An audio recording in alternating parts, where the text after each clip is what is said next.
بسم اللہ الرحمن الرحیم الحمدللہ وحدہ والصلاة والسلام علی من لا نبی بعد اللہم صلی وسلم علی نبی محمد صلی اللہ علیہ وآلہ وسلم۔ ہم نے اکثر یہ بات سنی ہے کہ موت سب سے بڑا درس ہے۔ موت جو ہے وہ انسان کی زندگی کو بدل دیتی ہے، اور مسلمان کا یہ ایمان بھی ہے کہ میں نے مرنے کے بعد اٹھنا ہے اور اپنے رب کی بارگاہ کے اندر جانا ہے۔ ایسے ہی ہے کہ جب انسان قبر کو دیکھتا ہے، کسی جانے والے کو دیکھتا ہے، تو یہ بہت بڑی نصیحت ہے۔ اگر انسان اس نصیحت کو قبول کر لے تو اس کی زندگی بدل سکتی ہے۔ اس نصیحت کو اب جو انسان قبول کرتا ہے اس کی زندگی بدلتی ہے، اور پھر وہ سوچتا ہے کہ ہاں میرا اس دنیا پہ آنے کا مقصد کیا تھا اور میں کیا کر رہا ہوں، اس دنیا پہ اللہ نے مجھے کیوں بھیجا تھا۔ کیا جی اللہ کی عبادت کی جائے، اللہ کو یاد کیا جائے، اللہ اور اس کے رسول صلی اللہ علیہ وسلم کے حکم پر چلا جائے۔ میں آج آپ کے ساتھ ایک ایسے دنیا دار آدمی کی بات شیئر کرنے لگا ہوں جس کو بالکل دین کی کوئی پرواہ نہیں تھی۔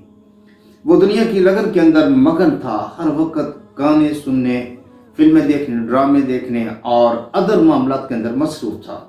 اس کی زندگی بڑی تیزی کے ساتھ گزر رہی تھی، اور وہ اس کا کام تھا ڈینٹنگ پینٹنگ جو ہوتی ہے گاڑیوں کی، وہ کرتی تھی۔ بڑا خوبصورت نوجوان، اور اللہ پاک نے بڑا اس کو قد دیا تھا، خوبصورت بھی تھا، قد بھی تھا، اور کاروبار بھی اچھا۔ یہ نوجوان اپنی زندگی کے اندر بالکل مصروف تھا، اور اس کی زندگی جو تھی وہ چل رہی تھی اسی طرح، اسی تیزی کے ساتھ چل رہی تھی کہ میں بس دنیا کے اندر جو کر سکوں وہ اعلیٰ سے اعلیٰ کر سکوں۔ یہ اس زندگی کے اندر مصروف اپنی زندگی کا دن گزار رہا تھا، تو اس کے زندگی کے اندر ایک ایسا موڑ آیا کہ یہ نوجوان موو ہوا اور اس نے ٹرن لے لیا۔ اور وہ موڑ کیا تھا کہ ایک دن اس کے ایک دوست، اس کی والدہ کا انتقال ہو گیا۔ جب والدہ کا انتقال ہوا تو ظاہر ہے کہ دوست احباب جو ہوتے ہیں ان کے دل کے اندر یہ خواہش ہوتی ہے کہ کیوں نہ ہم اپنے دوست کے کام آئیں، تو اس کے لیے کوئی انتظامات کرتا ہے، کوئی کھانا بنواتا ہے، اور کوئی قبرستان کے اندر چلا جاتا ہے۔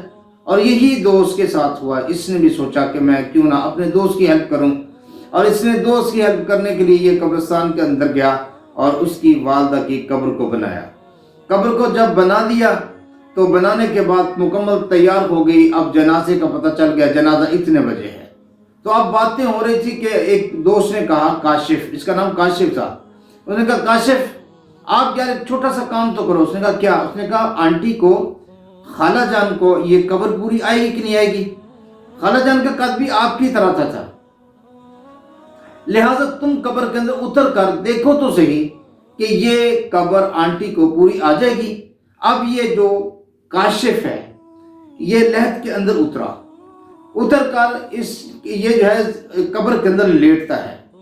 جب یہ قبر کے اندر گیا تھا تو وہ دنیا دار نوجوان تھا جس کو ہر وقت گانوں کے ساتھ، فلموں کے ساتھ، ڈراموں کے ساتھ، دنیا کی بے حیائیوں کے ساتھ جس کا واسطہ تھا۔ لیکن جب یہ قبر کے اندر لیٹا اور اس کا جو اندر کا انسان تھا وہ جاگا، اب یہ جب قبر سے باہر نکلا تو یہ وہ کاشف نہیں تھا جو قبر کے اندر گیا تھا، جو ہر ٹائم دنیا کے گانوں اور دنیا کی فلموں ڈراموں میں مصروف رہنے والا کاشف نہیں تھا۔ اب یہ جب باہر آیا اور پھر دوست کی والدہ کا جنازہ پڑھا، لحد کے اندر اتارا، قبر بن گئی، اور گھر آیا تو بہت زیادہ پریشان نوجوان تھا۔ والد نے پوچھا کیا مسئلہ ہے کاشف، کیوں اتنے پریشان ہو؟ لیکن یہ کچھ نہیں بتاتا۔ اب اس کی زندگی کے اندر معاملہ یہ ہوا کہ جیسے ہی اگلی نماز کا ٹائم آیا تو یہ نماز پڑھنے کے لیے مسجد میں حاضر ہو گیا۔ ایک نماز، دو نماز، اور پھر زندگی بدل گئی، اور چہرے کے اوپر سنت رسول صلی اللہ علیہ وسلم آ گئی۔ اب کیسٹوں، گانوں اور سیڈیوں کی جگہ پر، میوزک کی جگہ پر یہ اب قرآن کی تلاوت سنتا ہے۔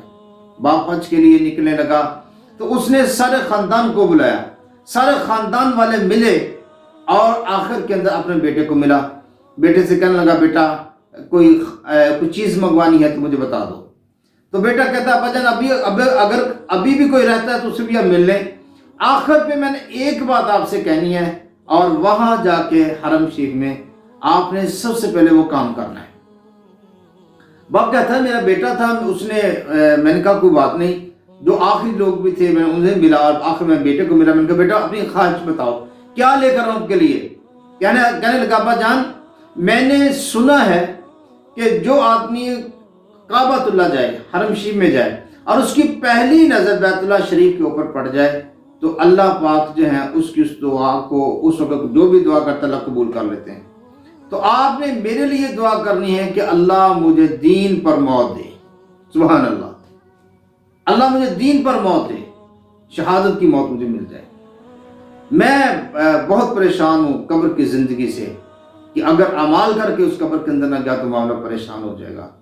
تو باپ کہتا ہے کہ میں یہاں سے نکلا, حرم میں پہنچا, جیسے ہی نظر پڑی میری بیت اللہ پر, میری آنکھیں بیت اللہ کی طرف گئی, میں نے دیدار کیا, زیارت کی کعبۃ اللہ کی, تو میں نے اپنے بیٹے کی خواہش جو تھی وہ اللہ کے آگے رکھی کہ اللہ میرا بیٹا چاہتا ہے کہ تیرے دین کے لیے میں قربان ہو جاؤں, تیرے دین پر فدا ہو جاؤں, مجھے موت اس حالت کے اندر دینا کہ میں تیرے دین کو ماننے والا ہوں. تو میرے مولا میرے بیٹے کی خواہش کو پورا کر دے. یہ ہے وہ چیز کہ جو انسان قبر کے اندر, قبرستان کے اندر جاتا ہے. قبرستان بہت بڑی عبرت ہے کہ جو انسان وہاں جا کے دیکھتا ہے کہ میری حیثیت کیا ہے, میں کیا کر رکھا ہوں. تو میرے بھائیو یہ دنیا جانے والی ہے. اس دنیا کے اندر بس تھوڑا سا ٹائم کے لیے ہم اس دنیا پہ آئے ہیں اور ہم نے اس دنیا سے چلے جانا ہے. جس مقصد کے لیے آئے ہیں ہمیں اس مقصد کی طرف توجہ کرنی چاہیے. اللہ کو راضی کریں, اس کے رسول صلی اللہ علیہ وسلم کو راضی کریں. جو انسان دین پہ آتا ہے, دین کے اوپر آنے کے بعد اس کا سارا معاملہ بہتر ہو جاتا ہے.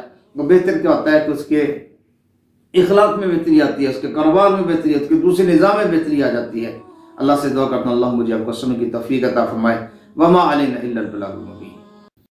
مولاي صل وسلم دائما ابدا على حبيبك خير خلق كلهم.